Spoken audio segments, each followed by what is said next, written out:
Good morning, it's about 9 AM, Sunday the 9th of December 2017. We're here back with the garden. So I think I'm going to pot up some castor oil plants in this large pot I was given. I've previously also given some, well, there had been mushroom compost that had been used in some raised garden beds for vegetables for a few years. It'll be full of some old vegetable seeds and lots of weed seeds, but it was free, so at that price I was happy to buy 2 lots. And yes, that's a joke for anyone with English as a second language. And just a point, this is castor oil we're going to plant, not to be confused with this one. This is the Japanese Aralia, the Fatsia japonica, and it has a very similar looking leaf. This is probably more glossy in the leaf, and this is a far more cold tolerant plant. It will tolerate cold to something close to -18, although even just a sustained frost or a bit of a snowfall will make the flower spikes get pretty buggered up. This is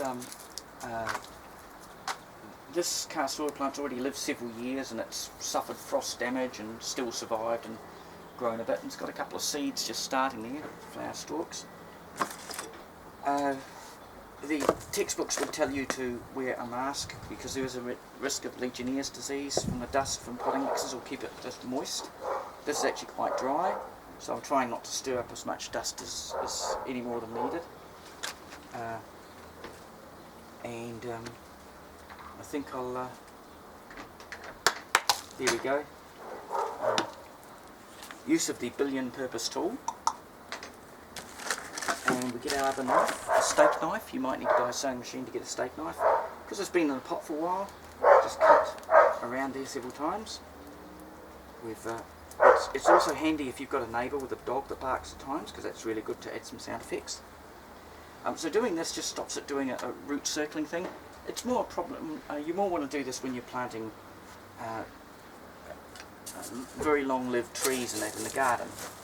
Because remember, if a plant root goes around it like this and this later becomes a great big oak tree or something, or lemon tree or anything, it will strangle itself to death. So over a period of time. So also the blunt knife is good for just doing things like that. There we go, that'll do. Now I've got 2 more little ones. These I just dug up out of the ground, probably about a month ago now. I saw them sprouted in the garden somewhere from some old seeds. Actually, I think they were sprouted in the back lawn here. So they're a much smaller pot. I'll need to put a little bit more dirt in the bottom for them. I see there's a few stones in that mixed with this, but it doesn't really matter. These are pretty tough. Now, I'm not sure how much roots this got. Oh, that's alright actually, look. And it's actually holding the potting mix together reasonably well. And as I say that, it all falls apart. That's alright. These are very tough plants. Remember, they're native to, I haven't scored it because it hasn't really gone round enough there. Is it Egypt? These are certainly somewhere in the Middle East. And very drought tolerant. But yeah, we're just a limited tolerance to frost. I would sort of say a 1 degree frost is just possibly 2 or 3 degrees depending on the situation. I've had them live in the backyard here when we've had a couple of mild and average winters, and yes, it's in some of my earlier videos, way up above the roof of the house, so a shrub several metres high. Just try not to stir up too much dust while I'm doing this.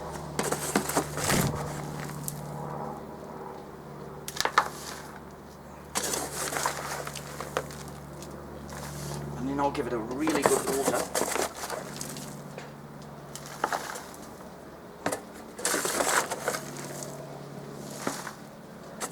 And again, I'll use the, you can use the blunt part of the knife to give it a wee poke and wee shake, just to, we don't want big pockets of air there, but little pockets of air are fine. Plant roots quite happily grow through little pockets of air in the soil. We don't want to stamp all the air out of it, we just don't want big pockets of hollowness. And of course, after you water it too, sometimes you notice that even though you did pat the soil down, the potting mix seems to have settled some. So sometimes after potting something up, it'll sort of burp and there'll be a bit of a hollow, and you might need to just top it up a little bit. But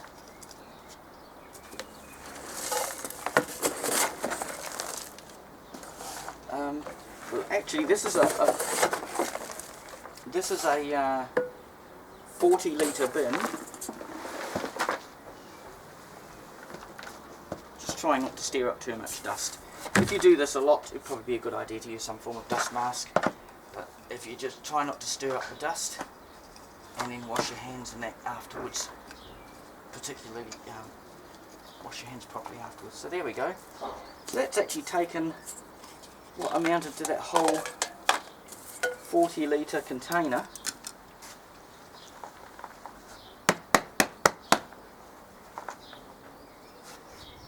I've got 3 in there. I was only going to put 2. I put that little one in there, and this one. Actually, I might prune that a little bit off. This quite dead. That I think that's frost damage back from the winter. There you go. You can live there and be happy. So this is going to go out on a front porch or somewhere where it gets lots of sun. For now, anyway. With the idea that maybe it can be removed into... Actually, I might just put it somewhere around about here. I just don't want to be shading this palm. I want this Trachycarpus palm to get the full benefit of full summer sun. Certainly for the morning half, being this is east, out towards the camera there's east, and north that way, so the sun moves in that direction at this time of year, of course, being summer here in the southern hemisphere. And the sun's getting pretty powerful. I'm glad I got the heat on now. So I need to give this a water. I've also got a bunch of other things in the garden to water. So here we go. We've even got a cat turned up. The cat's, I'm not sure what the cat's doing. I'll make its directorial debut. And just a reminder that this is the genuine castor oil, Ricinus communis. It is poisonous, so please don't eat it, drink it or smoke it. And only make the medicine from it if you know what you're doing. I don't know how to do that, so I don't do it. But the medicinal oil is used as a laxative and for certain other reasons, and it's also got uses for industrial reasons, as it has some unique properties of oil. And this is the plant that is sometimes confused with it, the Japanese Aralia or Fatsia japonica, and this one can tolerate far more frost, probably nowhere near as drought tolerant, but I'm just guessing. Here in a normal household garden in Christchurch in Canterbury, these certainly seem to be plenty drought tolerant enough. These also grow into a tree of a sort of shrubby bush of 3 or 4 metres high and 3 or 4 metres across, and they're quite decorative in their own way. And their leaves are highly glossy, whereas these leaves are more a matte green.